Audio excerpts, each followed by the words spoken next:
최근 들어 한국의 국제적 입지는 그 어느 때보다 강력합니다.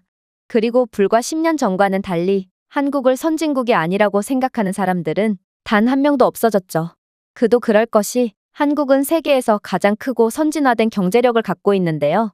한국은 명목 GDP로는 10번째로 크고 구매력 평가 또한 10손가락 안에 들며 명실상부한 경제대국으로 꼽히고 있기에 이젠 전 세계 어떤 국가들도 한국에 주목하지 않을 수가 없는 것입니다. 또한 한국은 선진 생활 수준, 삶의 질, 교육과 의료에 대한 접근성을 반영하는 높은 인간개발 지수를 가지고 있기로 유명한데요. 이는 자원 등의 요인으로 인해 비정상적으로 발전한 국가와는 완전히 차별되는 한국의 선진적인 특징이라고 볼 수 있죠. 그리고 이에 쐐기를 박듯 한국은 K-팝과 K-드라마 및 한국 영화를 포함하는 한류를 통해 세계적으로 중요한 문화적 영향을 미치고 있는 중입니다. 이 문화적 수출은 한국의 경제를 활성화시켰을 뿐만 아니라 국제 무대에서 한국의 소프트 파워를 향상시켰습니다. 따라서 한국은 그야말로 뭐 하나 빠질 것이 없는 육각형 국가로 발전했으며 전 세계가 한국의 놀라운 발전에 주목하며 10년 전과는 달리 모두가 한국인들을 우러러보는 것이죠. 그런데 이러한 한국에 대한 전 세계적인 인정과 존경과는 달리 아직도 한국을 50년 전쯤의 모습으로 보는 국가가 하나 있습니다. 그건 바로 중국인데요. 중국은 특유의 폐쇄적이고 검열이 많은 국가적 분위기가 존재하고 중화 사상을 통해 자라온 중국인들 자체도 이기적이고 열등감이 많은 습성이 있기에 한국은 중국의 속국이며 몹시도 가난해서 매일같이 사람들이 굶어 죽는 후진국이라는 날조와 선동을 일삼고 있습니다. 문제는 이들은 자국 내에서뿐만 아니라 해외에서까지 한국은 가난한 중국의 속국이라는 터무니없는 선동을 이어나가며 처참한 경제 상황을 보여주는 자국과는 달리 더욱 강력한 국제적인 입지를 얻고 있는 한국에 대한 열등감을 어김없이 보여주고 있는데요. 그렇다면 이러한 중국인들의 선동과 조작에 전 세계인들은 어떻게 반응했을지 자세한 내용 살펴보도록 하겠습니다. 여기 한국인들은 평균 월급 30만 원도 못 받고 사는 가난한 사람들이라고 주장하는 중국 경제 전문가가 있습니다. 그리고 그의 수업을 듣던 중국 최고의 명문대 학생은 한국의 현실을 취재하고자 한국으로 잠입하게 되었다고 하는데요. 그런데 그는 한국 입국 3초 만에 까무러치게 놀랄 수밖에 없었다고 합니다. 그렇다면 그가 한국에서 대체 어떤 경험을 했던 것일까요? 안녕하세요. 저는 중국 출신의 위천이라고 합니다. 저는 중국 소수민족 출신으로 현재는 베이징으로 유학을 와서 중국 최고의 명문대학교에 다니고 있습니다. 많은 사람들이 중국인으로서 중국 대학교에 입학한 게 어째서 유학이냐며 의문을 표할 수도 있겠지만 중국의 상황을 고려해본다면 이건 유학이라고 부를 수밖에 없는데요. 중국에서 소수민족은 사람 취급조차 못 받고 소수민족 거주지 밖으로 나오기조차 힘들거든요. 저는 운이 좋게도 중국의 전국 학력평가에서 늘 손에 꼽히는 등수를 차지했기에 저희 마을 최초로 도시에 있는 대학교에 진학할 수 있었지만 웬만한 소수민족 출신의 사람들은 도시는커녕 애초에 대학교 자체를 진학할 수가 없는 게 현실입니다. 그렇게 부푼 꿈을 안고 간 베이징에서의 삶은 그다지 녹록지 않았어요. 분명 중국 언론에서는 중국은 현재 더할 나위 없는 황금기를 보내고 있다고 주장했지만 현실은 중국 최고의 명문대를 졸업한 선배들마저 취업이 전혀 안 됐고 학생들은 기숙사 비용조차 내지 못해 학교 화장실이나 강의실에서 침낭을 깔고 잠을 청하는 게 현실이거든요.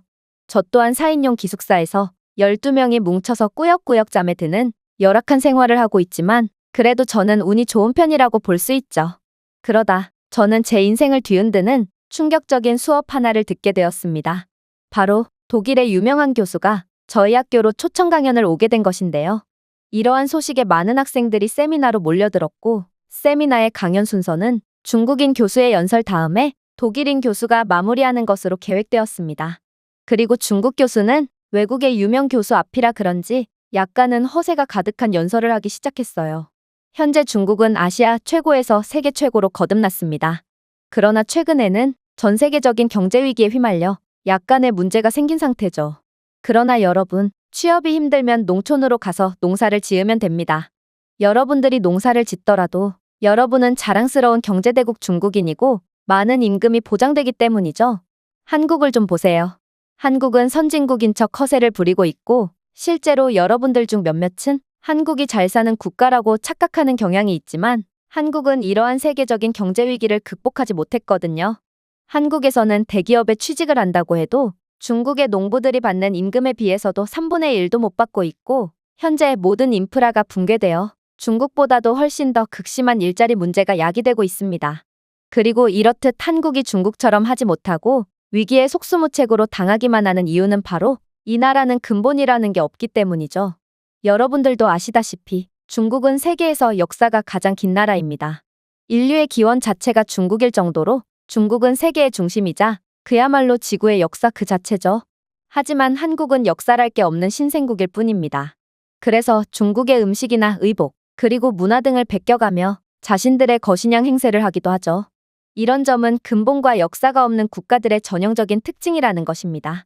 여러분들은 자랑스러운 중국인이자 세계 역사의 산증인이라는 것을 잊지 마세요. 그리고 취업이 힘들다고 낙심하지 말고 가난하고 못 먹는 불쌍한 한국인들을 생각하며 농촌에서 새로운 삶을 시작해봅시다. 강의실은 일순간 박수 소리로 가득 찼어요. 그런데 저는 도통 이해가 안 가더라고요. 중국 최고의 명문 대학교를 졸업한 학생들마저 제대로 된 일자리를 구하지 못해 농사나 짓고 살아야 한다면 도대체 일반적인 중국인들의 삶은 얼마나 힘들단 말인가요? 그리고 중국 최고의 인재들이라는 학생들이 고등교육을 마친 학생들 보고 농촌이나 가서 살라는 회피적인 연설에 환호성을 보내고 있다니 이들은 대체 무슨 생각을 하며 사는 건지 이해가 안 갔습니다. 그리고 아니나 다를까 독일에서 온 유명 교수는 이내 충격적인 강의를 시작하더군요. 방금 전 중국 교수의 이야기는 여러분들이 듣기에는 좋겠지만 아쉽게도 이건 국제 정세를 아예 모르는 자가 떠든 헛소리일 뿐입니다. 여러분들 중에 한국을 한 번이라도 가본 사람이 있다면 한국이 가난하다는 소리는 전부 거짓말이라는 것을 단번에 파악할 수 있겠죠. 한국은 유럽 최고의 경제대국인 독일을 능가하는 선진국이거든요. 그러나 중국은 어떨까요? 여러분들은 정말로 중국이 세계의 중심이라고 생각하십니까? 물론 인정할 건 인정해야겠죠. 중국은 산업 부문을 강화하기 위해 필사적으로 노력했고 꽤 높은 기술력을 가지게 되었습니다. 그렇다면 중국은 어떻게 그런 빠른 속도로 기술력을 가지게 되었을까요? 중국은 불공정한 무역 관행과 산업 스파이 행위에 의존했습니다. 이러한 행동들은 주요 무역 상대국들의 제재와 국제사회로부터의 고립으로 이어졌죠. 중국과 엮이면 항상 피해를 보거나 안 좋은 일들만 생기니 중국에 대한 신뢰는 바닥을 쳤고 외국인 투자는 말라버렸습니다. 내부적으로는 경제를 통제하려는 중국의 시도가 상황을 악화시켰습니다. 가격 통제는 부족으로 이어졌고 규제받지 않은 주택시장은 임대료를 급등시켰습니다. 한편 기업들이 무거운 세금과 관료주의적인 제도의 부담 속에서 살아남기 위해 고군분투하면서 급여는 급락했죠. 현재도 중국의 일자리는 부족하고 일을 하는 사람들조차 월급으로 임대료를 전부 지불하면 기본적인 식비조차 남지 않아 버립니다.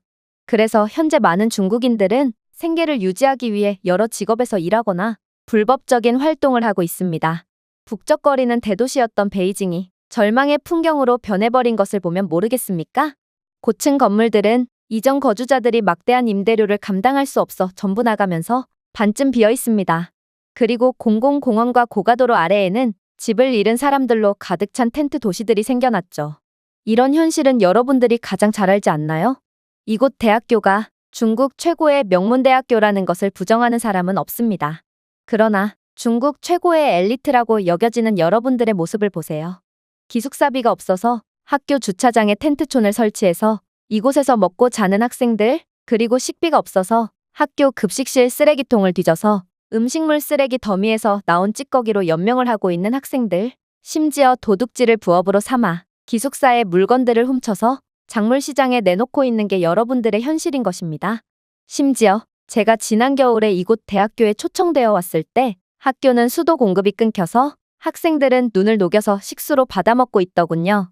중국 최고의 엘리트인 여러분들이 이런 지옥과도 같은 상황에 처해 있는데 다른 평범한 중국인들은 어떻겠습니까? 불과 얼마 전까지만 해도 저는 중국에서 초빙 교수로서 시간을 보냈습니다. 그런데 베이징 밖의 영세한 도시들의 상황은 더욱 처참하더군요. 모든 건물들은 전부 공실에 건설비 부족으로 짓담한 건물은 도시 분위기를 더욱 을씨년스럽게 만들고 있었습니다. 물론 이러한 건물들에는 하나같이 텐트촌이 형성되어 있었고 여러분들의 부모님 뻘 되는 사람들이 여러분들의 학비를 대주기 위해 노숙을 자처하고 있었죠. 그럼에도 자녀들은 대학교를 졸업했음에도 취업도 하지 못하고 있고 말이에요. 그리고 이런 희망도 없는 절망적인 중국의 시민들이 살아남기 위해 절도와 폭력으로 돌아서면서 그야말로 지옥이 있다면 여기일 것 같은 느낌을 자아내고 있었습니다. 그런데 여러분들은 최근 베이징의 텐트 도시들 중 하나에서 거대한 화재가 발생했다는 사실을 아십니까? 건조한 상태와 가연성 물질에 힘입어 화재는 빠르게 퍼졌죠. 소방관들은 장비와 자원의 부족으로 출동조차 거부했는데요. 결국 수십 명의 사람들이 사망했고 수백 명은 그들이 전에 가졌던 부족한 피난처조차 없이 남겨졌습니다. 당연히 여러분들은 이런 처참한 상황을 모를 겁니다. 왜냐고요? 중국은 언론이 통제된 국가거든요. 여러분들은 중국이 최고고 한국보다도 중국의 경제력이 높다는 터무니없는 중국 뉴스를 시청하고 있지만 이건 전부 거짓말이라는 것입니다. 이런 대형 사고조차 들은 바가 없는 여러분들의 현실을 좀 보세요. 중국에서는 인터넷에서조차 이런 정보를 찾을 수 없습니다. 그러나 아이러니하게도 중국을 제외한 전 세계인들은 이러한 처참한 중국의 사고들과 중국의 현실을 통제 없는 정보를 통해 전부 알고 있죠. 당연히 여러분들이 방금 들은 말인 중국의 농촌만 가도 한국의 대기업 임원보다 많은 돈을 벌 수 있다는 소리도 거짓말이라는 것입니다. 저는 한국에서도 여러 강의를 한 경험이 있고 오히려 한국에서는 편의점 아르바이트만 해도 중국 상위 0.1%보다 많은 돈을 벌 수 있습니다.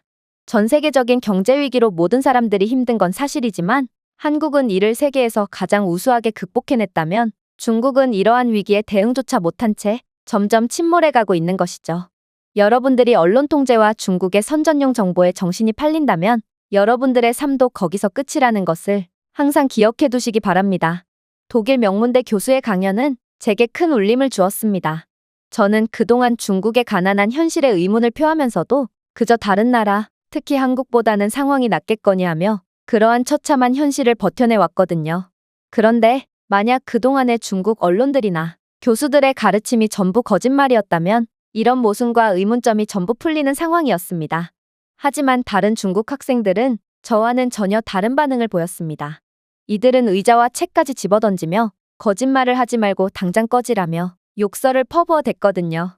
중국 최고의 엘리트들이라는 자들이 현실을 마주하려 하지 않고 그저 진실을 외면한 채 숨기만 하고 있다니 저는 중국이라는 나라에 회의감이 들었습니다.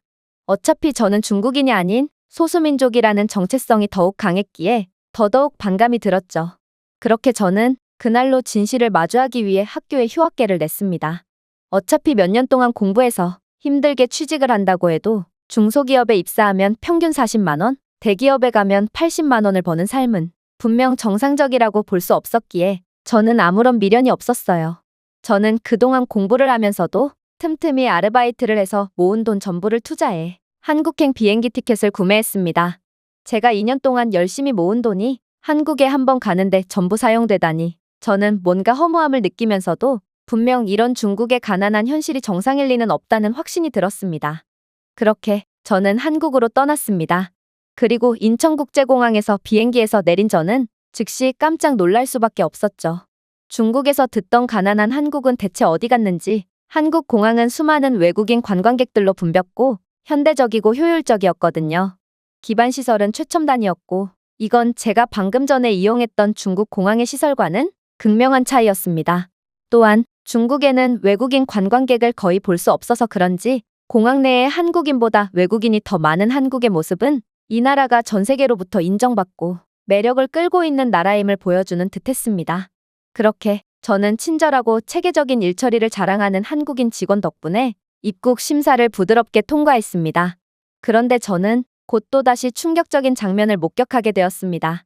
제가 서울에 도착해서 길거리를 걷던 와중 매우 영세해 보이는 작은 카페에서 직원을 구하는 듯한 공고문이 붙어 있는 거 아니겠어요? 그리고 충격적이게도 공고문에 붙어있는 카페 직원의 임금은 한국의 법정 최저시급처럼 보였음에도 이 작은 카페에서 일한다면 중국의 웬만한 대기업 임원진들보다 많은 돈을 벌 수 있더라고요. 그야말로 그때의 독일 교수의 말은 진짜였던 거고 저는 중국의 가짜 정보에 속아왔던 거였습니다.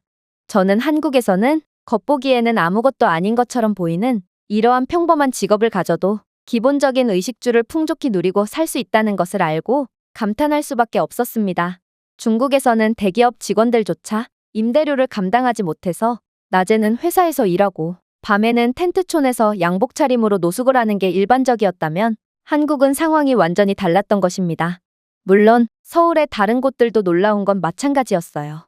저는 한국의 초고속 인터넷에서 효율적인 대중교통 시스템에 이르기까지 기술적으로 발전된 사회 기반 시설을 보았는데요. 한국은 붐비는 시장, 고급 쇼핑가, 그리고 고요한 공원들을 자랑했고 모두 높은 수준을 유지하고 있었습니다. 이건 정말 보고도 믿기지가 않았어요.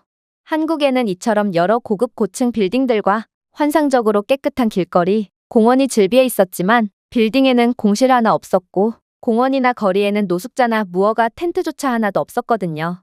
이건 중국의 처참한 현실과는 완전히 정반대의 모습이었죠. 한국인들은 중국 건물의 임대료보다도 훨씬 높은 임대료를 기꺼이 감당할 능력이 있던 거였고 경제적으로도 중국과는 비교도 할 수 없을 만큼 풍족한 것이 현실이었던 것입니다. 또한 저는 몇몇 사람들과 대화를 나누며 한국과 중국의 현실에 대해 더욱 자세하게 알 수 있었는데요.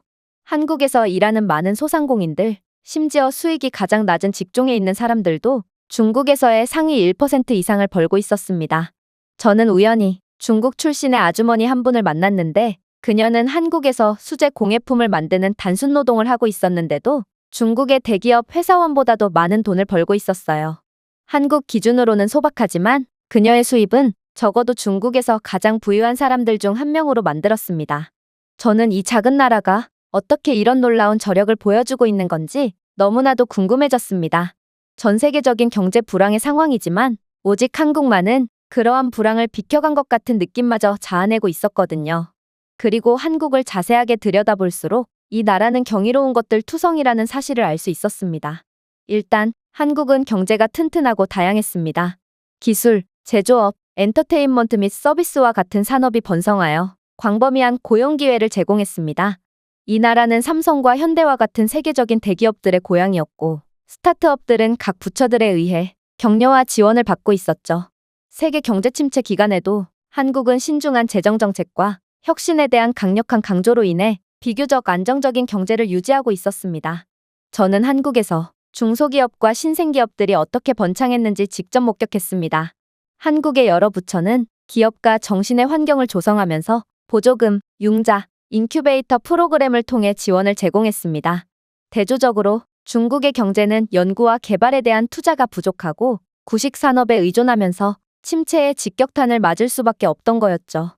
또한 중국의 경제는 부패, 열악한 경영, 그리고 세계 시장으로부터의 고립으로 인해 파행을 겪었습니다. 이는 전부 중국이 스스로 자처한 일이었죠.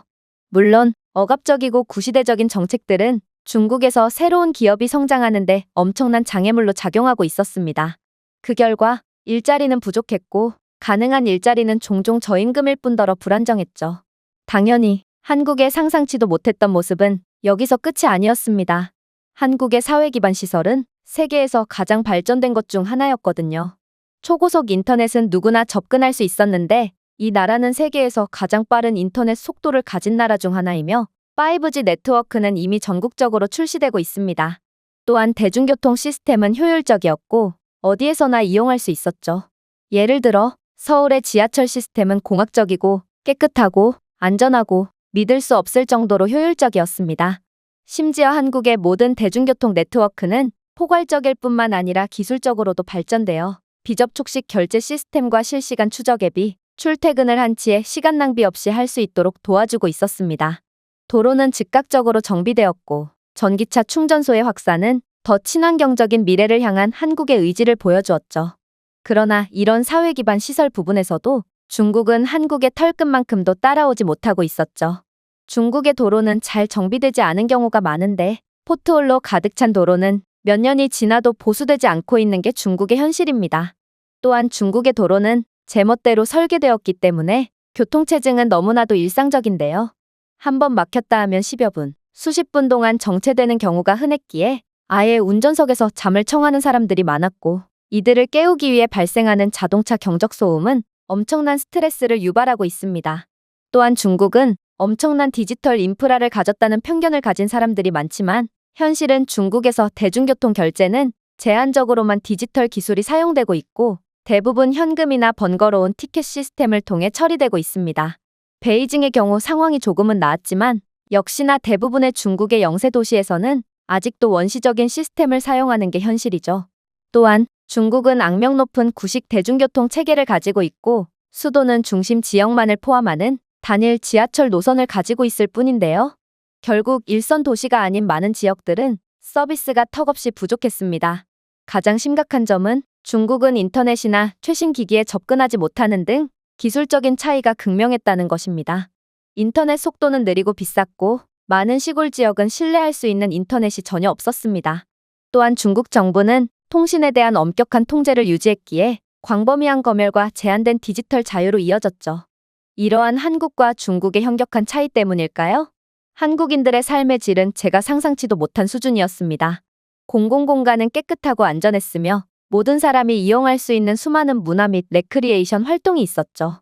사회 서비스는 노인, 실업자 및 장애인을 지원하여 누구도 뒤처지지 않도록 했습니다. 특히 저는 제가 관찰한 한국인들만의 공동체 의식과 시민적 책임감에 깊은 인상을 받았는데요. 한국인들은 공공장소에 자부심을 가졌고 자원봉사는 매우 흔하게 볼 수 있었습니다.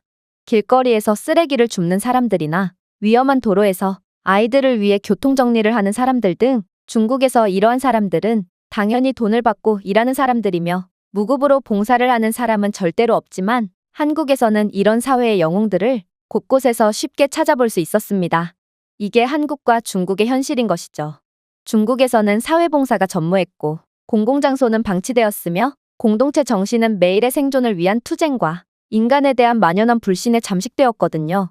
한국에서 저는 사람들이 서로를 보살피고 공동의 이익을 위해 함께 일하는 강한 공동체 의식과 사회적 통합을 가진 것을 직접 목격했습니다. 한국은 전 세계에서 가장 낮은 범죄율을 가지고 있었고 사람들은 밤에 거리를 걷는 것이 안전하다고 느끼고 있었습니다. 역시나 대조적으로 중국은 시민들 사이의 신뢰 부족과 불일치감으로 범죄와 사회적 불안으로 고통받고 있죠. 얼마 하지도 않는 노숙자 텐트마저 서로 뺏고 뺏기는 싸움이 계속해서 벌어지고 있고 이런 시시콜콜한 싸움에 인명사고까지 일어나는 중국의 처참한 상황을 보면 도대체 중국인들이 그동안 무슨 자신감으로 한국을 무시해왔던 것인지 황당함마저 느껴졌습니다. 한국인들은 양질의 서비스, 현대 사회 기반 시설, 그리고 다양한 문화와 레크리에이션 활동에 접근할 수 있고 편안한 생활 방식을 즐기는 높은 생활 수준을 가진 사람들이었습니다. 한국의 빈곤율은 1% 미만이었고 평균 연봉은 35,000달러 이상이었습니다. 대조적으로 중국은 빈곤율이 40% 이상이었고 평균 연봉은 1만 달러 미만이었죠. 이런 엄청난 경제대국이자 선진국인 한국에서의 경험은 저로 하여금 중국이라는 폐쇄적인 나라의 국경 너머에 있는 세상을 보여주었습니다. 한국인들은 하루하루가 삶의 투쟁인 희망 없는 중국인들과는 달리 야망과 희망을 가지고 살고 있었습니다. 이들은 혁신하고 창조하고 번창했죠. 한국은 사회가 개방적이고 미래지향적이며 진보에 헌신할 때 무엇이 가능한지 제게 똑똑히 보여주었습니다. 그러면서 저는 제 자신이 한국에 대해 얼마나 잘못을 저질렀는지 믿을 수 없었습니다. 한국은 경제적으로 안정되었을 뿐만 아니라 수입이 적은 사람들도 높은 삶의 질을 누릴 수 있는 곳이었습니다. 선진적인 인프라와 효율적인 공공서비스, 그리고 전반적인 질서와 번영의 감각은 중국의 혼란과 절망과 극명한 대조를 이루었죠. 저는 제가 평생 동안 믿어온 선전물이 떠올라 엄청난 부끄러움을 느꼈습니다. 저는 중국인들에게 심어준 열등감이 이들을 통제하고 이들의 지도자와 이들이 처한 상황에 의문을 제기하지 못하게 하는 도구였다는 것을 깨달았습니다. 저는 중국이 저를 어떻게 속였는지를 깨달았고 그 즉시 분노와 슬픔을 느꼈습니다. 저는 또한 한국의 깊은 존경심을 느꼈습니다. 과거에 직면했던 어려움에도 불구하고 한국은 세계적으로 인정받고 존경을 받는 선도적인 국가가 되었습니다. 저는 한국 국민들의 헌신과 노력, 회복력과 혁신적인 정신을 보았습니다. 이제는 변화에 대응할 때라고 느낀 저는 계획했던 것보다 한국에 더 오래 머물기로 결정했습니다. 저는 한국에서 더 배우고 문화에 몰입하고 한국의 성공에 기여한 요인들을 이해하기를 원했습니다. 저는 한국의 선진 산업에 대한 경험과 통찰력을 얻고 싶었고 최종적으로는 한국에서 일하며 살고 싶었습니다. 저는 중국 최고의 명문 대학교에 재학 중이지만 아직 졸업도 안 한 상태고 한국어도 못했기에 처음에는 인근 공사장에서 현장 노동자로 일해야 했습니다. 한국에서의 중국인 노동자의 이미지는 처참하다 못해 거의 만악의 근원이었지만 다행히도 소수민족에 대한 이미지는 나쁘지 않은 편이라 저는 한국인들의 도움과 따뜻한 대우를 받으며 일할 수 있었죠. 그리고 이곳 현장에서는 숙식까지 제공되었음에도 중국 대기업 임금의 4배 이상의 많은 돈까지 받을 수 있었기에 저는 몹시 만족하며 한국에서의 생활을 이어나가고 있습니다. 저는 제 한국에서의 경험과 제가 발견한 진실을 공유하면서 제 학교 친구들에게도 연락을 했는데요. 그러나 중국인 친구들은 한국은 구식의 사회 기반 시설과 가난에 찌든 시민들이 가득한 후진국이라며 그런 나라의 공사 현장에서 일하는 저는 자신들의 학교의 수치라며 어디 가서 동문이라는 소리도 하지 말라는 모진말만을 일삼더군요. 저는 그들의 편협한 태도에 학을 뗐습니다. 저는 이래서 중국의 발전이 없었구나를 느꼈고 열등감과 자기 최면에 사로잡힌 중국의 미래는 안 봐도 뻔하구나 싶어 두 눈을 감을 뿐이었죠. 영국 최고의 명문대학교인 옥스포드 대학교. 다소 생뚱맞게도 이곳 강의실에 웬 동양인 학생이 화가 잔뜩 난 채 고성을 지르고 있고 이 때문에 강의실은 매우 어수선한 분위기를 자아내고 있는데요. 그러나 한 교수가 침착하게 한국에 대한 강의를 시작하자 어수선한 강의실 분위기는 순식간에 잠잠해지며 이곳저곳에는 다소 감정적인 흐느낌 소리마저 들리게 됩니다. 그렇다면 교수가 한국에 대한 어떤 강의를 했던 걸까요? 안녕하세요. 저는 영국 출신의 대학생 매브라고 합니다. 저는 현재 영국 최고의 명문대라고 꼽히는 옥스포드 대학교에 재학 중이며 공부에 대해 매우 극성이셨던 부모님 탓에 저는 그동안 해외여행 한번 못 가본 채 공부에만 전념하는 삶을 살아야 했죠.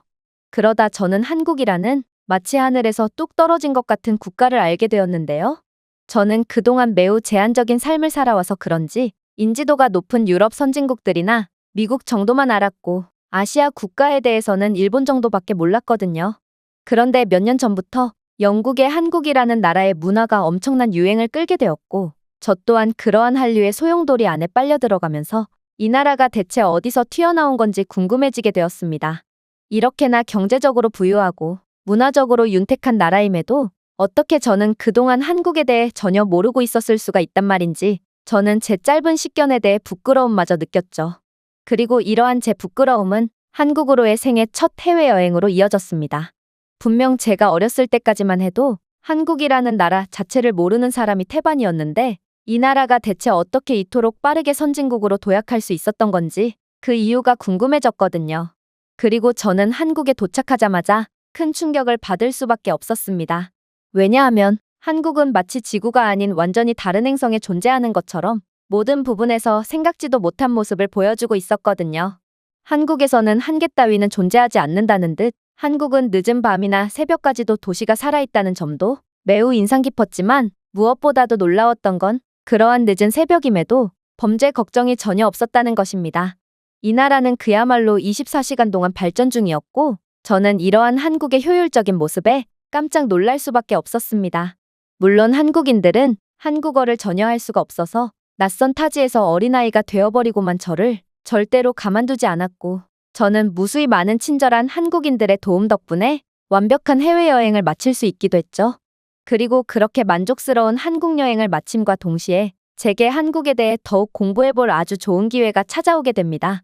바로 대학교 수업 중에 교수님께서는 국가와 기업의 발전 사례에 대한 주제로 강의를 진행하셨고 이내 한국을 예로 들며 한국의 발전사는 모든 기업들이나 개발도상국들 그리고 성장 동력이 멈춘 선진국들까지 전부 참조해야 한다며 극찬을 하기 시작하셨거든요.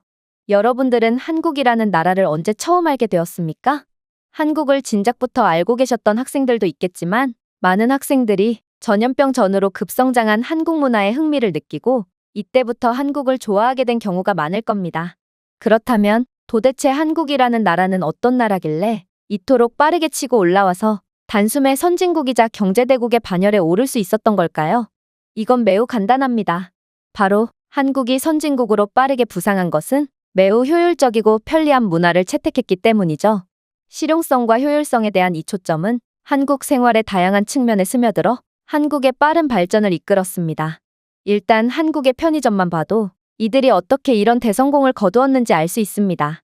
남들은 그저 생활 필수품을 구매하는 곳으로 사용하는 편의점이지만 한국인들은 거기에서 한 발짝, 아니 두 발짝은 더 나아가면서 극도의 효율로 세상을 바꿨거든요.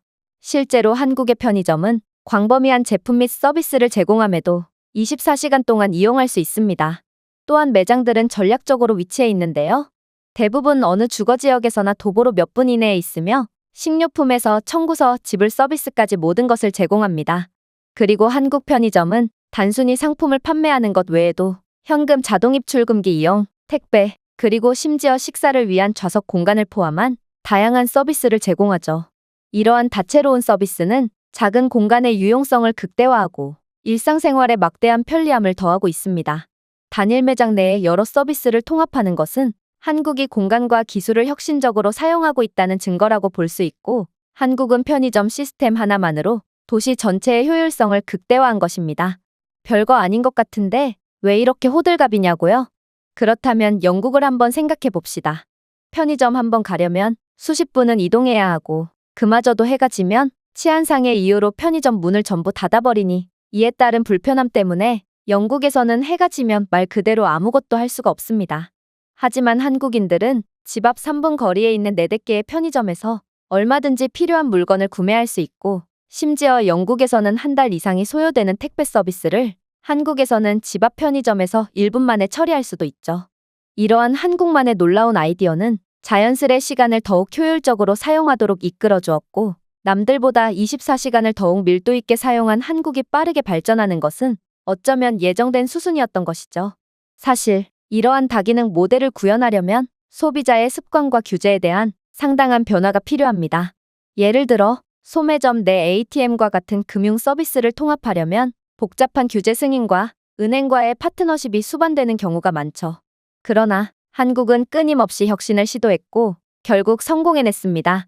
그런데 한국의 가장 무서운 점이 무엇인지 아시나요? 바로 이들은 현재 세계 최고의 경제대국으로 발전했음에도 이러한 혁신을 끝내려고 하지 않고 있다는 것입니다.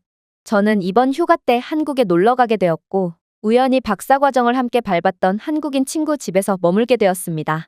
그런데 여러분, 제가 한국의 가정집에서 무엇을 봤는지 아십니까? 제 한국인 친구는 매우 검소하고 겉보기에는 매우 평범한 아파트에서 거주했음에도 불구하고 집 내부는 그야말로 최첨단 디지털 인프라를 갖추고 있더라고요. 한국의 가정집은 조명, 난방, 에어컨, 보안, 엔터테인먼트를 관리하기 쉬운 단일 플랫폼으로 통합하는 고급 자동화 시스템이 구현되어 있었는데요. 예를 들면 그의 집에는 입장 시 자동으로 조명을 작동시키는 모션 센서가 설치되어 있었고, 일기예보에 따라 온도를 조절하는 스마트 온도 조절 장치가 구현되어 있기까지 했습니다. 그래서 딱히 전날의 일기예보에 집중하지 않아도 변화무쌍한 날씨에 얼마든지 대응할 수 있었죠. 그리고 그의 집의 스마트 도어락에는 실시간 모니터링 기능이 있는 보안 카메라 기능이 포함되어 있었는데요. 그런데 충격적이게도 제 한국인 친구는 한국은 매우 안전해서 이러한 기능을 쓸 필요가 없다며 아예 사용하지도 않고 있더군요. 저는 정말 까무러칠 뻔했습니다. 영국에서는 택배 절도나 각종 좀도둑과 강도 등 가정집에 대한 범죄가 하루에도 수차례씩 벌어지고 있지만 한국은 너무 안전하기 때문에 최첨단 디지털 인프라를 갖추고도 굳이 사용할 필요조차 없었던 것입니다. 물론 한국은 엄청난 기술 강국답게 사물인터넷 기술에 관해서도 타의 추종을 불허하는 모습을 보여주고 있었죠. 여러분들 놀라지 말고 잘 들으세요. 한국의 평범한 가정집에서는 냉장고, 세탁기, 청소기와 같은 기기가 인터넷에 연결되어 서로 그리고 사용자와 소통하고 있답니다. 이러한 상호 연결은 특정 시간에 자동으로 작동하는 세탁기나 음식 재료가 부족할 때 주인에게 알려주는 냉장고와 같은 자동화된 일상생활을 용이하게 해주고 있죠.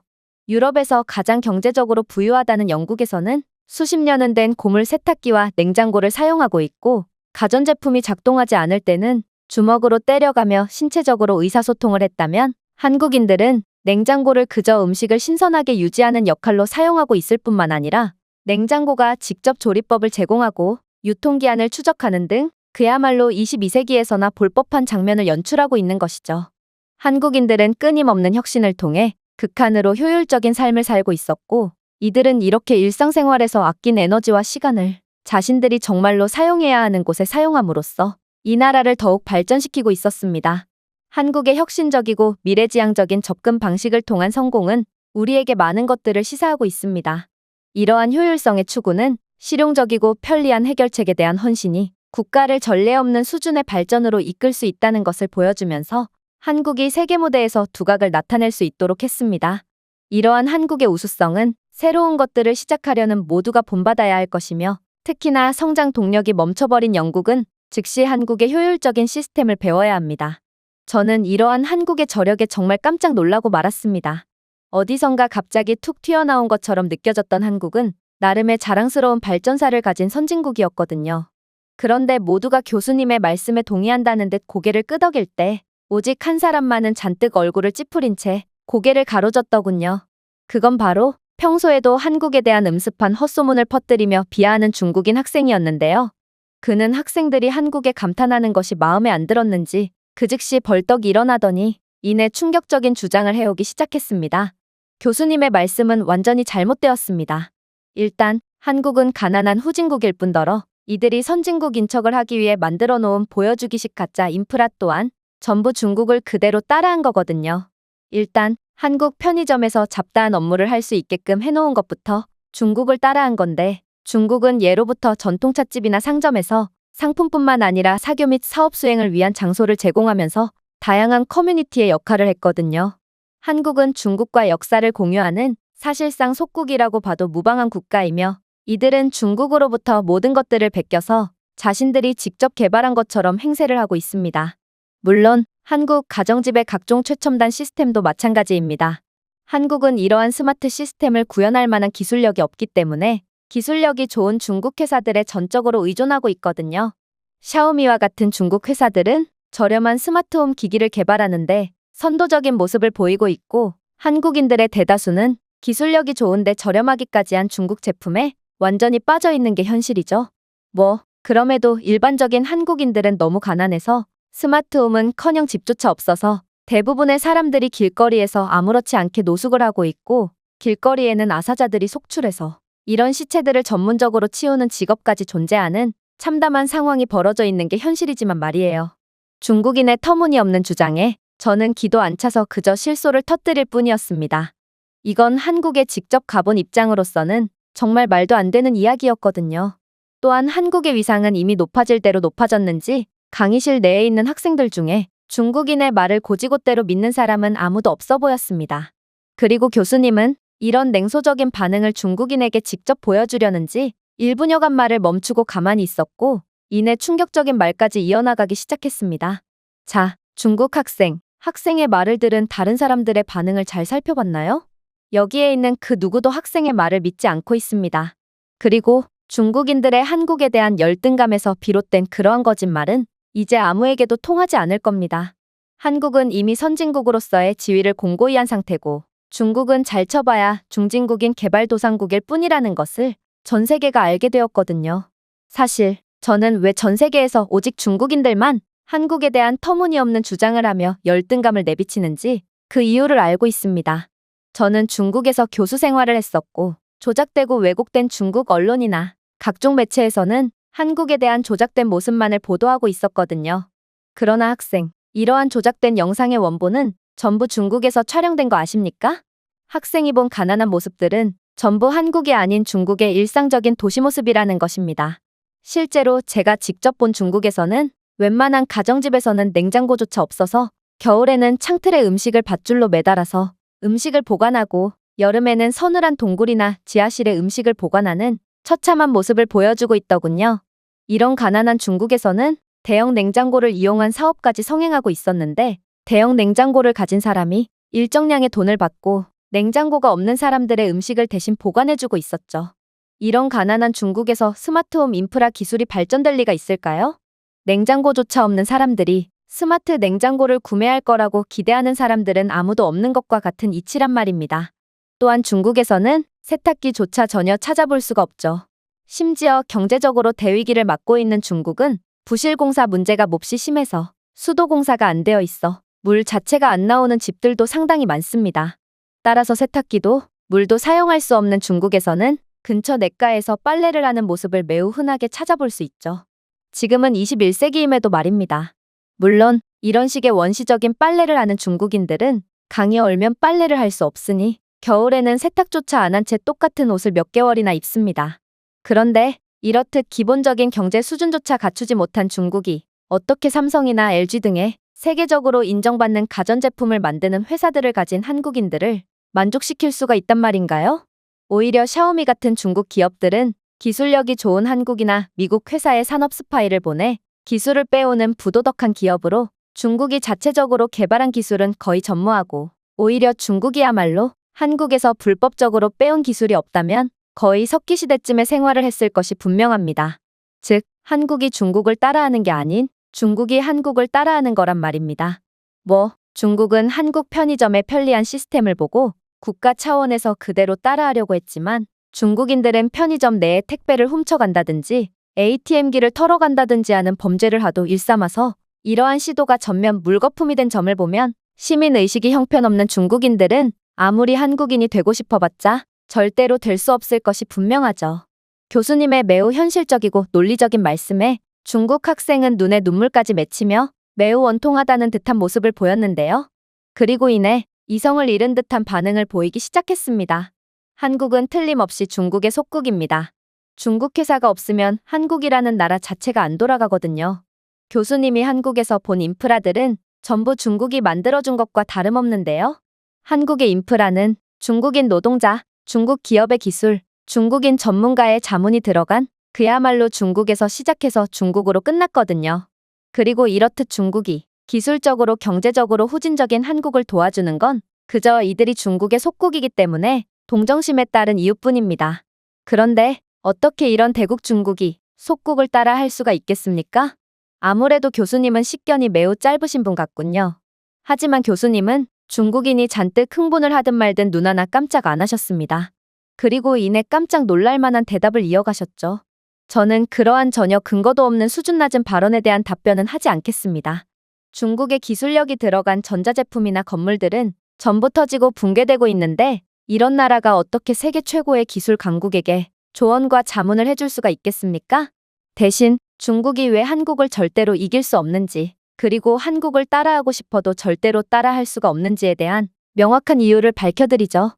중국인들은 한국의 성장을 그저 요행으로 얻어낸 것이라고 착각하는 경향이 있는데, 한국인들이 효율적인 인프라를 개발하고 성공한 것은 이들이 피땀 흘려 노력한 결과이며 수많은 시행착오 끝에 얻어낸 귀중한 성과입니다. 자 보세요. 한국은 분명 한국전쟁의 잿더미에서 한때 세계 최빈국으로 여겨졌던 나라입니다. 이때는 분명 중국보다 한국이 훨씬 가난한 나라였죠. 그러나 지금은 어떤가요? 세계적인 경제 강국으로 발돋움한 한국에 반해 중국은 그 자리에 그대로 있으면서 잘 나가는 한국을 따라하려고 하지만 따라하는 것조차 못해서 열등감만 표출할 뿐입니다. 그렇다면 한국과 중국의 결정적인 차이점은 무엇일까요? 바로 성공으로 가는 여정에서 중추적인 역할을 한 중년과 노년층의 헌신과 노고, 혁신 정신의 유무입니다. 한국에는 훌륭한 어른들이 있었지만 불행히도 개인주의적이고 이기적인 중국인들 중에는 후대에게 좋은 나라를 물려주고 싶은 의지를 가진 훌륭한 어른들이 없었죠. 과거로 돌아가 봅시다. 한국전쟁의 여파로 한국은 절망의 땅이었습니다. 부족한 자원, 광범위한 가난, 그리고 사회 기반 시설의 부족으로 희망은 먼 꿈처럼 보였습니다. 그러나 아이러니하게도 한국인의 회복력과 결단력이 가장 밝게 빛난 것은 이 암울한 시기였습니다. 국가의 중추였던 중장년 세대는 비할 데 없는 헌신과 노력으로 국가를 재건하는 데 헌신했습니다. 1960년대와 1970년대에 수백만 명의 중년 한국인들이 공장, 건설 현장, 그리고 조선소에서 일했습니다. 그들은 그들의 노동이 번영하는 미래의 기초를 마련할 것이라는 믿음에 이끌려 혹독한 환경에서 장시간 일했습니다. 그들의 끊임없는 직업윤리는 한국을 제조업의 거인으로 변화시킨 급속한 산업화를 부채질했습니다. 1970년대 새마을 운동이 도입된 것이 이러한 정신을 잘 보여줍니다. 이 농촌개발 프로그램은 지역사회의 협력과 자립을 장려하여 농업 생산성과 사회 기반 시설을 개선했습니다. 중장년의 한국인들은 이러한 노력을 이끌었고 종종 그들의 마을을 개선하기 위해 쉬지 않고 일했습니다. 그렇다면 같은 시기에 중국인들은 무엇을 했을까요? 놀랍게도 중국인들은 자신들의 문화를 스스로 불태우고 기꺼이 원시시대로 돌아가는 것을 택했습니다. 중국인들은 자신보다 잘난 사람을 미워하고 자신이 노력하기 싫으니 노력을 하는 다른 사람들까지 끌어내리며 다 같이 죽자는 이해할 수 없는 행동을 하기 시작했죠. 그러나 한국인들은 달랐습니다. 한국인들은 비록 자신은 조금 힘들고 어렵더라도 자신들의 후대만은 편안하고 안락한 삶을 살기를 원했거든요. 이에 대한 증거로 교육의 중요성을 인식한 당시의 중년의 한국인들은 그들의 아이들이 가능한 최고의 교육을 받도록 보장하기 위해 상당한 희생을 했습니다. 재정적인 어려움에도 불구하고 그들은 혁신과 경제성장을 주도할 수 있는 고도로 숙련된 노동력을 길러내는 학교 교육에 투자했습니다. 부모님들은 종종 등록금을 마련하기 위해 다양한 일을 했고, 가족 전체가 더 나은 교육 기회를 가진 도시로 이주하는 것은 드문 일이 아니었습니다. 교육에 대한 이 변함없는 헌신은 기술과 산업에서 한국의 발전을 위한 기초를 놓았습니다. 이러한 희생을 바탕으로 한국 중장년층의 기업가 정신은 경제 발전을 촉진하는 데 중요한 역할을 했습니다. 많은 사람들이 작은 사업을 시작했고, 그것은 국가 경제에 기여하는 성공적인 기업으로 성장했습니다. 그들의 혁신적인 아이디어와 위험 감수 정신은 삼성, 현대, LG와 같은 글로벌 브랜드의 출현을 위한 길을 닦았습니다. 1980년대와 1990년대 동안 중장년의 기업가들은 수출 시장에서 기회를 잡았고, 한국이 수출 주도형 경제로 변화하도록 이끌었습니다. 전자, 자동차, 그리고 조선 산업으로의 그들의 모험은 경제 성장을 크게 향상시켰습니다. 한국의 중장년 세대는 또한 강한 공동체 의식과 민족적 자긍심을 형성했습니다. 그들은 경제 회복과 사회 발전을 목표로 하는 국가 캠페인에 참여했고, 종종 더 큰 이익을 위해 그들의 시간과 자원을 자원했습니다. 이 집단적인 노력은 사회적인 응집력을 강화했고, 상호 지지와 협력의 문화를 육성했습니다. 자, 여기서 중국이 한국을 도저히 따라잡을 수가 없는 이유가 나옵니다. 한국의 경제 성장은 수십 년의 거친 희생과 공동체 정신의 결과입니다. 중국이 한국의 기술을 몰래 빼오려고 해봤자 그러한 기술력에 깃든 오랜 시간에 걸쳐 형성된 한국인들의 정신은 빼오지 못했고, 중국은 결국 속빈 강정일 뿐이라는 것이죠. 자신들 스스로의 손으로 뭔가를 이룬 적이 단 한 번도 없는데 어떻게 무에서 유를 창조한 한국인들처럼 할 수 있을까요? 그러나 이런 존경스러운 삶을 산 한국인들을 존경하기는커녕 오히려 한국인에 대한 질투와 열등감에 눈이 멀어 쉬운 길만 찾아가려는 탐욕스러운 중국인들은 100년이 지나도 절대로 한국처럼 할 수 없을 게 너무도 뻔합니다. 자, 이제 중국에 대한 부분은 언급할 가치조차 없습니다. 여러분들은 대한민국의 기적적인 발전 이야기는 그저 과거의 이야기가 아니라 미래를 향한 희망의 등불이라는 것을 알아둘 필요가 있습니다. 대한민국을 빈곤에서 번영으로 이끌었던 헌신과 노력, 혁신 정신이 바로 국민성 안에 자리 잡고 있습니다. 경제적 불확실성, 세계적 대유행, 지정학적 긴장 등 오늘날 우리가 직면한 위기에도 한국과 같은 단결과 결단이 필요합니다. 많은 학생들이 세계적인 경제 불황 속에 걱정하며 상담을 요청하는 경우가 많은데, 저는 이러한 한국의 과거의 교훈을 바탕으로 우리는 어떤 장애물이든 극복하고 더 강력하게 발돋움할 수 있다고 자신있게 말씀드리고 싶습니다. 언제 어디서든 최선을 다해 일하고 혁신하며 집단 정신을 발휘하는 한국인들이 결국 어떤 역경도 이겨낸 것을 보세요. 이는 우리에게 불가능 따위는 존재하지 않는다는 확실한 교훈을 주고 있습니다. 우리가 황폐화에서 발전으로 가는 한국의 여정을 되돌아보면서 한국의 성공을 위한 기반을 마련한 중장년 세대의 희생과 공헌을 기려봅시다. 그들의 이야기는 헌신, 노력, 그리고 혁신으로 우리가 비범한 것을 성취할 수 있다는 것을 강력하게 상기시켜줍니다. 우리가 한국의 유산을 계승하며 세계를 위해 더 밝은 미래를 계속 건설하려고 할 때 비로소 우리는 한국처럼 불가능마저도 극복하는 힘을 얻게 될 것이 분명합니다. 교수님의 연설에 저희 모두는 교수님의 말씀이 끝난 줄도 모르고 계속해서 숨죽인 채 집중하고 있을 뿐이었습니다. 아무래도 저뿐만 아니라 대다수의 학생들이 한국의 이러한 구체적인 역사에 대해서는 몰랐던 모양이었고, 저는 전혀 예상치도 못한 한국의 저력에 그저 입을 벌린 채 감탄할 뿐이었죠. 뭐 중국 학생은 자신의 조국이 부끄러워서인지 아니면 한국에 대한 열등감을 느껴서인지 교수님의 강연이 끝나자마자 강의실을 박차고 나가며 끝까지 추한 모습만을 보여줬는데요. 저는 이제 아무도 선동당하지 않는 거짓 정보로 아직까지 분란을 일으키는 중국인들의 학을 떼면서도 이런 불량한 국가를 이웃으로 두었음에도 정도의 길을 걸어온 한국에 존경심마저 느끼는 중이랍니다. 미국 아이비리그 대학교 중 하나인 브라운 대학교. 이곳 대학교의 강의실에는 자신을 한국인이라고 주장하는 한 동양인 학생이 한국에 대한 터무니없는 비난을 이어나가고 있습니다. 그런데 세계적인 권위를 가지고 있는 이곳 대학교 교수가 한국에 대한 자신의 경험담을 강의하기 시작하자 이 동양인 학생은 물론 모든 학생들이 일동 침묵하며 강의실은 충격의 도가니가 되어버리는데요. 그렇다면 이 강의실에서는 대체 어떤 강의가 펼쳐졌던 것일까요? 안녕하세요. 저는 미국 출신의 나탈리라고 합니다.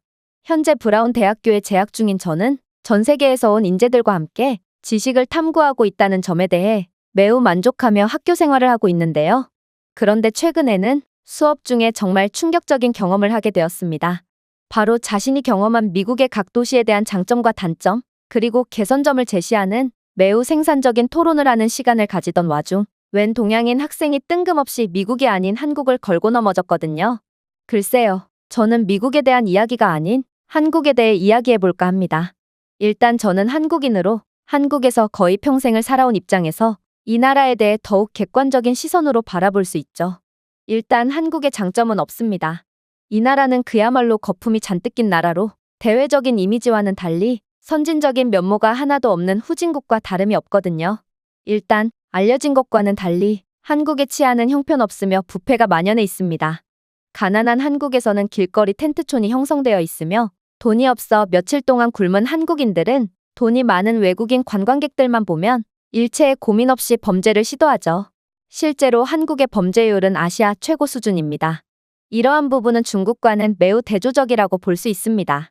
중국은 역사적으로 봤을 때도 남을 돕는 문화가 잘 형성되어 있고 외국인을 보면 등쳐먹기 위해 수단과 방법을 가리지 않는 한국인들과는 달리 뭐 하나라도 베풀어 주려는 호의를 보여줄 뿐더러 길거리에 CCTV가 하나도 없음에도 범죄 걱정이 전혀 없거든요. 이는 중국인들의 높은 시민의식과 착한 마음씨에서 비롯된 특징이며 한국은 100년이 지나도 절대로 따라할 수 없는 부분입니다. 교수님께서는 개선점까지 설명하라고 했지만 유감스럽게도 개선점은 없습니다. 한국은 도저히 미래가 보이지 않는 후진국이기 때문이죠. 그저 한국인들은 해외여행 시 중국인 행세를 하며 중국인에 대한 전 세계적인 존경을 한껏 누리고 있으므로 여러분들은 이런 야가 빠진 한국인들을 주의하기 바랍니다. 저는 그녀의 발표를 듣고 정말 깜짝 놀랐습니다. 어떻게 자신의 나라를 그렇게까지 비하할 수가 있단 말인가요? 심지어 그녀의 외모는 전형적인 동양인이었고 그녀가 쓴 모자에는 태극기 배지까지 달려 있었기에 그녀는 누가 봐도 한국인이 분명해 보였습니다. 그리고 저는 그동안 한국을 매우 우수한 선진국이라고 생각해왔기에 한국의 실상을 알고 더더욱 충격을 받을 수밖에 없었죠. 그러나 교수님은 오묘한 표정을 지으시며 한국인 학생을 뚫어져라 쳐다보시더니 이내 놀라운 강의를 시작하셨습니다. 글쎄요, 저는 여러 국제 프로젝트를 맡은 적이 있고 이 때문에 한국과 중국에 자주 파견 가곤 했습니다. 하지만 학생의 의견에는 전혀 동의하지 못하겠군요.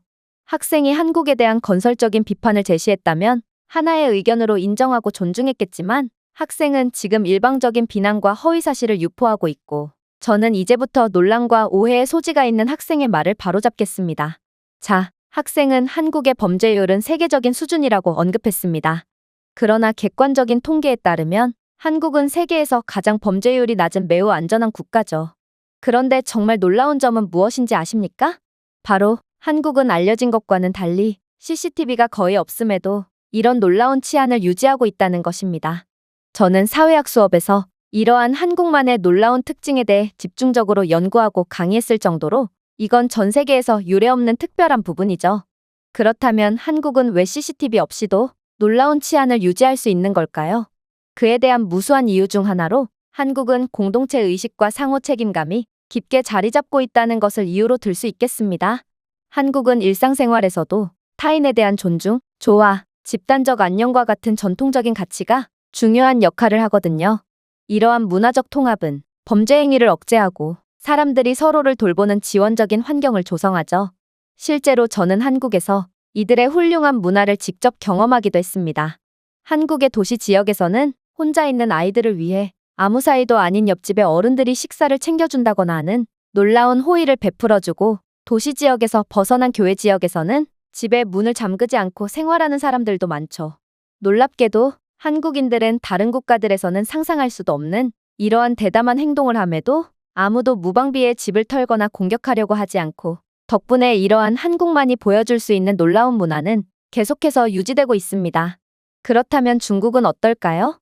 학생은 중국에 대해 터무니없는 고평가를 하고 있는데 학생이 중국에 대해 맞는 말을 했던 부분은 한국과 중국은 매우 대조적인 환경에 놓여 있다는 부분밖에 없습니다. 한국과는 달리 중국은 세계에서 가장 많은 CCTV를 설치했음에도 범죄율은 그에 비해 상당히 높은 편이거든요. 이러한 부분은 아무리 감시를 한다고 해서 강한 지역사회 유대감과 사회적 책임감이 필요한 것을 대체할 수는 없다는 것을 증명합니다. 중국처럼 사람들이 이웃과 지역사회와 단절되고 서로가 서로를 믿지 못하는 국가에서는 CCTV의 억제 효과가 현저히 약화되거든요. 당연히 상호 존중의 개념이 자리 잡히지 않은 중국인들은 지역사회에 대한 일말의 책임감조차 느끼지 않고 아무리 아는 사이더라도 범죄 행위를 스스럼없이 하는 것이죠. 즉, 한국과 중국은 근본적인 문화의 수준 자체가 다르다는 것입니다. 중국은 남을 못 믿어서 국가에서 설치한 CCTV에 더해 자신들 개인적으로 CCTV를 구매해서 설치해 놓을 뿐만 아니라 이것도 모자라서 각종 쇠철창이나 방범장치를 도배하며 범죄를 대비하고 있는 게 현실이지만 그럼에도 범죄는 끊이질 않고 있어서 사실상 한국과 중국의 국민성은 통계보다 훨씬 극심한 격차가 난다고 볼 수 있습니다. 한국은 집문에 잠금장치조차 없음에도 세계에서 가장 낮은 범죄율을 기록하지만 중국은 수많은 방범장치가 도배되었음에도 훨씬 높은 범죄율을 기록하기 때문이죠. 물론 이러한 한국과 중국의 격차는 교육 수준의 차이 때문에 비롯되었다고 볼 수도 있죠. 한국의 교육체계는 엄격함과 높은 수준으로 유명합니다. 학교들은 학업 성취도에 초점을 맞출 뿐만 아니라 도덕과 윤리교육을 교육과정에 포함시키고 있죠. 한국인들은 어릴 때부터 존중, 책임, 그리고 사회적 조화의 가치를 교육받고 있고 심지어 한국의 학생들은 의무적으로 사회봉사에 참여하기까지 하고 있습니다. 즉, 한국인들은 어렸을 때부터 사회에 긍정적으로 기여하는 것의 중요성에 대해 배우면서 자라기 때문에 자연스레 국민들의 수준이 높은 것이고 비행을 하려는 사람의 비율이 현저히 낮은 것입니다. 이건 정말 놀라운 일입니다. 한국을 제외한 모든 국가들이 학교를 그저 학업 성취도를 올리는 기관이라고 생각할 때 오직 한국만은 학교를 아이들을 사회화시키고 진정한 인간으로 만드는 기관이라고 여기고 있거든요. 도덕을 가르치고 봉사를 의무화하는 국가는 오직 한국밖에 없고 이런 교육을 받고 자란 한국인들은 세계에서 가장 낮은 범죄율을 보인다는 점을 고려한다면 한국만의 독자적인 교육관과 높은 교육 수준은 전 세계 모든 국가들이 반드시 참고해야 한다고 볼 수 있습니다. 하지만 중국은 역시나 한국과는 완전히 다른 상황에 놓여 있습니다. 중국의 교육 수준은 한국에 비해 현저히 낮고 학생들에게 도덕과 시민의 의무감을 심어주지 못하는 불충분한 교육 체계를 가지고 있거든요. 중국의 문맹률이 세계에서 가장 높은 수준이라는 것을 보면 이런 수준 미달의 나라에서 도덕성에 대해 교육하는 것을 기대하는 건 바보 같은 일이지만요. 심지어 중국의 법 집행기관 내의 비효율과 부패는 카메라의 존재를 거의 쓸모없게 만들고 있기까지 합니다. 중국에는 부패가 만연해 있고 국가의 시스템 자체도 매우 낡았기 때문에 심지어 카메라에 범죄가 잡혔을 때도 효과적으로 대응하지 못하고 있습니다. 이건 한국과는 완전히 다른 모습이라고 할 수 있죠. 그런데 한국이 세계에서 가장 안전한 국가인 가장 결정적인 이유는 따로 있습니다. 바로 한국은 그러한 범죄를 저지를 필요가 없는 세계적인 경제대국이기 때문입니다. 학생은 분명 한국의 길거리에는 노숙자와 거짓대들이 즐비해 있다고 말했지만 한국 내에 중국인 밀집 거주구역이 아닌 이상 그런 장면은 어디에서도 볼 수 없습니다. 오히려 중국이야말로 대도시와 시골 할 것 없이 모든 사람들이 거리에서 생활하며 심지어 중국 농촌에서는 남의 농작물들을 몰래 훔쳐서 팔거나 먹음으로써 생계를 유지하는 전문 직업까지 존재하는 상황이죠. 생각해보세요. 한국의 견실한 경제는 충분한 고용 기회를 제공하고 있고 이는 한국을 세계에서 가장 사회적으로 안정된 국가로 만들고 있습니다. 또한 한국의 낮은 실업률은 재정적 절망으로 인한 범죄의 가능성을 원천 차단하고 있죠. 한국은 편의점 아르바이트만 해도 충분히 풍족한 생활을 할 수 있으며 한국과 중국의 임금 차이를 비교해본다면 한국에서는 기본적인 최저시급 아르바이트만 해도 중국의 대기업 임원급의 월급을 받을 수 있습니다. 그런 부유한 한국인들이 길거리에서 노숙을 하며 범죄를 저지른다는 것은 아무리 생각해도 말이 안 된다고 볼 수 있죠. 오히려 중국이야말로 극심한 빈곤 및 경제적 불평등과 같은 사회 경제적 문제로 골머리를 앓고 있고 중국인들은 이를 범죄로 극복할 뿐만 아니라 CCTV를 두려워하기는커녕 CCTV마저 전부 훔쳐서 작물시장에 팔아넘기는 엽기적인 행동을 하고 있는 게 현실입니다. 애초에 중국 정부가 설치한 CCTV 중에 대다수가 가짜 모형 CCTV기에 제값을 받을 수는 있을까 싶지만 말이에요. 그런데 한국의 가장 충격적인 점은 따로 있습니다. 바로 한국의 CCTV 수는 확실히 많은 편이 아니지만 이들은 엄청나게 효율적인 시스템을 구현해서 중국보다도 훨씬 적은 CCTV로 더 안전하고 효율적인 감시를 하고 있거든요. 예를 들어 서울시는 빅데이터를 사용하여 범죄의 핫스팟을 예측하고 경찰 자원을 더 효과적으로 배치하는 스마트 폴리싱 프로그램을 시행했습니다. 또한 한국 길거리 이곳저곳에는 고급 조명 시스템과 비상대응 메커니즘을 갖추고 있어 더욱 안전한 환경이 구축되었죠. 즉, 한국과 중국의 수준은 모든 면에서 현격한 격차를 보이고 있다는 말입니다. 한국과 중국의 사례를 보면 감시 기술은 범죄에 대한 만병통치약이 아니라는 것을 극명하게 보여주고 있고, 실제로 한국의 여러 선진적인 사례와 중국의 그와는 정반대의 모습들은 여러 국가들로 하여금 CCTV는 전반적인 국민 수준과 사회 수준이 받쳐줬을 때 제 기능을 한다는 강력한 증거를 제공한 상태입니다. 즉, 한국과는 달리 중국의 수준이 현저히 떨어진다는 것은 모두가 아는 사실이라는 것입니다. 따라서 학생의 주장은 너무나도 터무니가 없으며 주장이 아닌 억지라고밖에 볼 수 없습니다.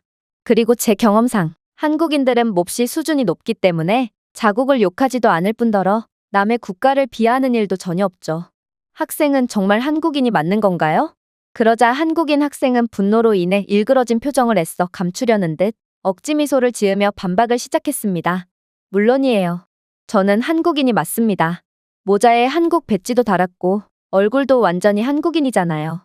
그런데 한국과 중국에 그저 몇 번만 가봤을 뿐인 교수님과 한국에서 평생을 살아온 저 중에 과연 누가 한국에 대해 더 잘 알까요?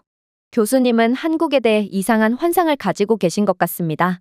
일단 제 경험상 한국인들은 수준이 매우 낮아서 남에게 사기나 치고 다니는 게 현실입니다. 실제로 한국에는 사기꾼이라는 전문 직업까지 존재하고 남에게 거짓말을 하는 것에 대해 전혀 부끄러움이 없는 사람들이죠. 한국인들이 중국의 전통 의복이나 음식 등을 전부 자기네 것이라고 우기고 있는 것만 봐도 한국인이라는 민족 자체가 전부 수준이 낮은 사기꾼이라는 것을 알 수 있습니다. 저는 그녀의 말에 약간의 이상한 점을 느꼈습니다. 저는 제 주변의 한국인들이 남에게 거짓말을 하는 장면을 단 한 번도 본 적이 없고, 오히려 중국이야말로 한국의 여러 전통 문화를 빼앗기 위해 억지를 부리고 있다고 알고 있거든요. 그런데 한국인이라는 학생이 중국 편을 들며 이상한 주장을 하다니 저는 그녀가 정말 한국인이 맞는 건지 하는 의심이 들기 시작했죠. 그리고 교수님 또한 자칭 한국인인 그녀의 정체를 확실히 파악했다는 듯 단호한 목소리로 강의를 이어나가셨습니다. 학생은 시작부터 끝까지 전혀 근거가 없는 말만을 하는군요. 역사적으로 봤을 때도 한국은 항상 수준이 높았고 정직했습니다. 이건 기록이 증명하는 매우 객관적인 부분이죠. 일단 일본의 식민 지배와 그 후의 한국 전쟁은 한국을 황무지로 만들었지만 오히려 한국인들 사이에 강한 국가 정체성과 회복력을 형성했습니다. 이 기간 동안 한국인들이 직면한 집단적인 고난은 오히려 오늘날까지도 지속되는 단결심과 상호 간의 믿음을 심어주었죠. 이건 매우 놀라운 일입니다. 이때의 한국은 세계 최빈국 수준이었음에도 한국인들은 서로를 신뢰하며 함께 발전하는 방향으로 성장했고, 덕분에 이때의 한국도 범죄율이 매우 낮았다고 하거든요. 한국인들은 매우 가난한 상황에서도 어떠한 범죄나 사회적 혼란을 야기하는 것 없이 자신들의 나라를 재건하기 위해 함께 일했습니다. 이 시기에 한국인들은 재건과 성장을 위해 힘썼고, 낮은 범죄율에 기여하는 근면, 규율, 협력에 집합적인 정신을 보여줬습니다. 물론 한국은 농촌에서도 마찬가지로 놀라운 모습을 보여줬죠. 한국에서의 마을의 개념은 그야말로 모두가 서로를 알고 있는 긴밀한 공동체라고 할 수 있는데요. 이 마을들은 안정과 안녕에 대한 상호 원조와 집단적인 책임의 원칙 위에서 운영되었습니다. 예를 들어 마을 사람들이 농사일과 다른 일들을 서로 돕는 품앗이의 개념은 상호 부조와 신뢰의 문화를 강화했습니다. 이러한 정신은 한국인들이 공공질서와 안전을 유지하는 데 적극적으로 참여하도록 하고 있죠. 이렇듯 도시와 농촌에서의 집단적인 노력 덕분에 한국은 한강의 기적이라고 불리는 전쟁 이후 수십 년 동안의 급속한 산업화와 경제 발전을 이뤄낼 수 있었습니다. 아마 한국의 범죄율이 높았으면 오직 한국만이 해냈던 24시간 동안 이어지는 발전이 불가능했을 것이고, 한국은 지금처럼 세계적인 경제대국으로 발돋움할 수도 없었을 것이 분명합니다.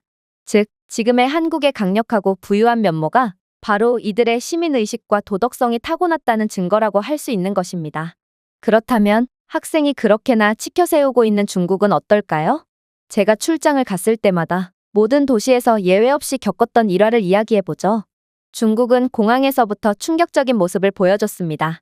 중국 공항에서는 직원에게 팁을 주지 않으면 별 시답지 않은 사유를 대며 입국 수속을 터무니없이 늦게 끝내준다거나 명확한 사유 없이 취조실로 끌고 가고 있는데요.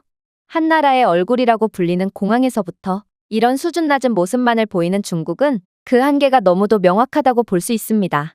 하지만 한국의 경우는 완전히 다르죠. 일단 한국 공항은 모든 시스템이 전부 디지털화되어 있어서 뇌물을 주고 자시고 할 것도 없습니다. 생각해보세요.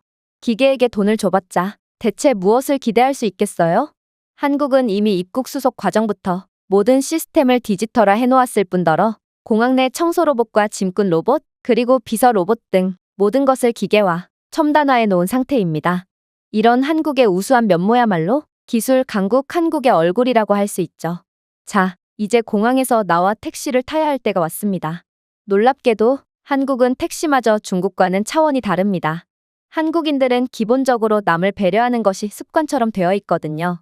한국의 택시를 타고 매력적인 거리들을 지나면서 저는 비록 번역 앱을 통해 소통해야 했지만 한국인 택시기사와 함께 한국의 역사와 문화에 대한 이야기를 나눌 수 있었는데요. 그러면서 저는 길에 늘어선 벚꽃나무들에 감탄할 수밖에 없었습니다. 한국의 쓰레기 하나 없는 깨끗한 거리들 속에 피어있는 벚꽃나무는 너무나도 아름다웠거든요. 그런데 그렇게 감탄하고 있는 제게 한국인 택시기사는 충격적인 행동을 하는 거 아니겠어요? 그는 제가 경치를 촬영하도록 속도를 줄였고 제가 사진을 찍을 수 있도록 잠시 멈춰 서겠다고까지 제안했습니다. 물론 그는 추가적인 택시비를 받지도 않았고 저는 호텔에 도착했을 때 미터기가 표시한 것과 정확하게 공정하고 합리적인 요금을 청구받았습니다. 그는 심지어 제게 한국의 여러 볼거리들이 담긴 지도를 제공했고 제가 방문해야 할 장소들을 강조하여 제가 한국에서 즐거운 시간을 보내기를 진심으로 기원해주기까지 하더군요. 한국인들은 돈보다 마음으로 소통하는 믿을 수 없이 친절한 사람들인 것입니다. 그렇다면 중국은 어떨까요? 저는 중국인들로부터 그 어떤 인간적인 감정조차 느끼지 못했습니다. 중국은 모든 게 돈으로 귀결되는 최악의 나라고 그런 지옥 속에서 외국인은 그저 털어먹기 좋은 걸어다니는 금고일 뿐이었죠.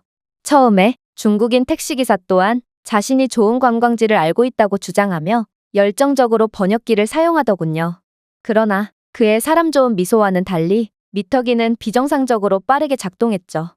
저는 이에 대해 항의했지만 그는 그것이 외국인들을 위한 표준 요금이라고 억지를 부렸습니다.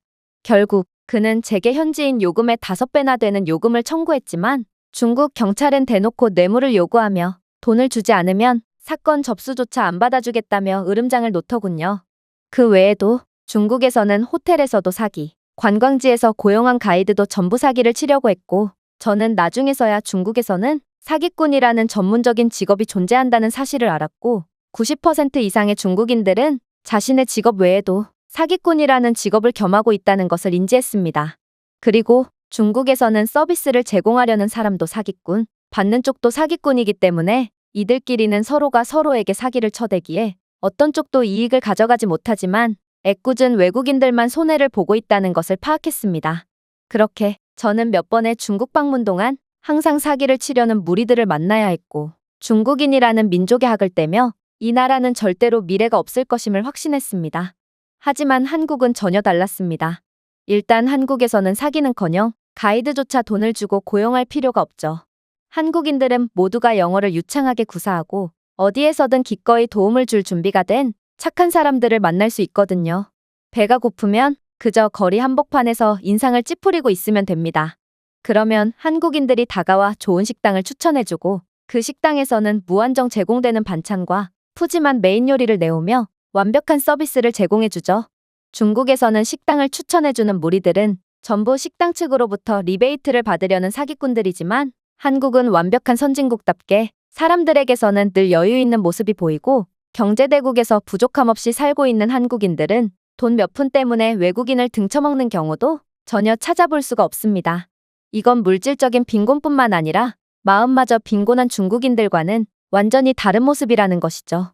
그런데 학생, 내가 중국의 현실을 낱낱이 까발릴 때마다 표정이 몹시 어두워지는군요. 그도 그럴 것이 학생은 한국인이 아닌 중국인이기 때문이겠죠. 사실 나는 당신이 중국인이라는 것을 진작에 눈치챘고 학생이 이제 거짓된 환상 속에서 깨어나오길 바라는 입장에서 현실을 이야기해 준 겁니다. 중국이 현실을 바라보려 하지 않고 그저 허황된 꿈속에 빠져 우수한 한국을 비하하기만 한다면 절대로 앞으로 나갈 수 없거든요. 교수님의 말씀에 동양인 학생은 화들짝 놀라며 자신이 중국인인 것을 어떻게 알았냐는 듯 동공이 흔들리기 시작했습니다. 그러자 교수님은 침착하게 말을 이어나갔죠. 제가 학생이 중국인이라는 것을 어떻게 알았냐고요? 중국 학생들은 꼭 수업 중에 한국인들을 들먹이며 교묘하게 한국을 욕하고 중국을 치켜 세우곤 하거든요. 그리고 결정적으로 한국과 중국을 하도 많이 가본 저는 이제 걸음걸이만 봐도 이 두 나라의 사람들을 구분할 수 있습니다. 그리고 아까 강단 앞으로 나오는 학생의 걸음걸이를 보고 학생은 분명 중국인일 거라고 직감할 수 있었죠. 중국인들은 팔자걸음으로 걷되 상체에 힘이 없어서 어깨는 구부정하고 목이 앞으로 돌출된 상태로 걷거든요. 중국인들은 걸음걸이를 보면 당당하게 걷는 것처럼 보이다가도 왠지 모를 두려움과 자신감 없음이 엿보입니다. 아마 이건 중국인들의 특징과 부합하겠죠. 겉으로는 호탕해 보이지만 속에는 열등감으로 가득하고 자신감도 없는 모습 말이에요. 학생의 한국인인 척하는 행동만 봐도 중국인들의 속내는 무척이나 음침한 것을 알 수 있습니다. 하지만 한국인들은 걸음걸이부터가 다릅니다. 이들은 어깨를 당당히 펴고 정갈하고 힘있게 걷곤 하죠. 이는 것과 속이 전부 강인한 한국인들의 특징을 잘 반영해주죠. 재밌는 건 한국인들의 걸음걸이는 이들의 급한 성격까지 전부 대변해준다는 것입니다. 한국인들은 당당하게 걸으면서도 마치 뒤에서 누가 쫓아오는 것처럼 몹시 빠르게 걷거든요.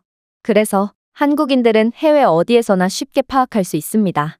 결국 한국인인 척했던 중국 학생은 얼굴이 새빨개진 채 강의실에서 도망 나갔고 저는 중국인의 치졸한 행동에 온몸에 소름이 돋았습니다. 그리고 모든 학생들은 그런 야비한 중국인에게 야유를 보냈죠. 저는 중국인이라는 족속의 학을 떼게 됨과 동시에 한국이라는 나라가 이렇게나 멋진 나라였구나를 깨닫고 교수님과 같은 경험을 하기 위해 이번 방학 때 한국을 방문하기로 했습니다. 제가 준비해온 내용은 여기까지입니다. 끝까지 시청해주셔서 진심으로 감사드리며 여러분들의 구독과 좋아요, 알림 설정은 영상 제작에 큰 힘이 됩니다. 이상 세모튜브였습니다.